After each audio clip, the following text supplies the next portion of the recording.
Исидора Нунева и Фросина Стојковска од Кривопаланичката гимназија, кои минатата година освоија прво и второ место на државниот надпревар по француски јазик, неодамна зедоа учество на меѓународниот надпревар по француски Олимпијади, кој се одржа во Ловеч, соседна Бугарија. Во конкуренција на бројни учесници од Централна и Источна Европа, двете ученички под менторство на професорката Сашка Младеновска постигнаа големи успеси, а освен тоа минаа пријатни мигови во дружење, размена на искуства и промоција на сопствената култура и традиција пред останатите. Искрено си поминавме многу убаво на надпреварот, освен надпреварувачкиот дел кој што беше направен на еден забавен и интересен начин за нас младите.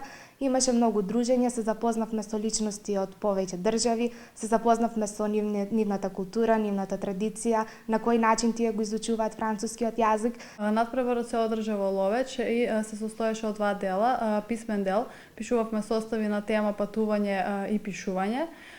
Составите, после составите имаше и втор дел, тоа беше екипно надпреварување.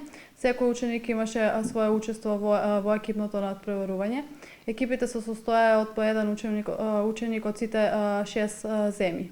На надпреварувањето Македонија беше представена од делегација од 6 ученици, меѓу кои двете ученички од Крива Паланка од класично гимназиско образование. Учествуваа 6 држави од Централна и Источна Европа: Романија, Молдавија, Ерменија, Албанија, Бугарија, значи и нашата земја Република Македонија. Надпреварот беше под покровителство, значи во организација на меѓународната франкофонска организација Грефеко, Министерството за образование на Република Бугарија и секако општина Ловеч, значи како домаќини кои што ни угостија тие 4 дена кога престојувавме таму.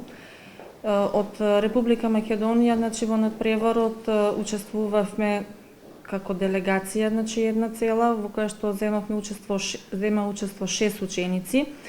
Тројца ученици од билингвални паралелки или ниво Б2 и тројца ученици од класични гимназии ниво Б1. За постигнатите успеси им честиташе и првиот човек на средното општинско училиште Миле Милковски.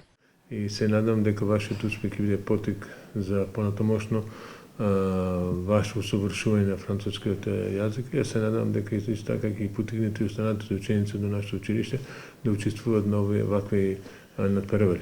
Надпреварот опфати два дела, и тоа пишување есејна тема, велат дека не постојат граници помеѓу младите, и усно презентирање, односно дебатирање на тема, патување и пишување, каде Исидора беше прогласена за најдобра во својата екипа.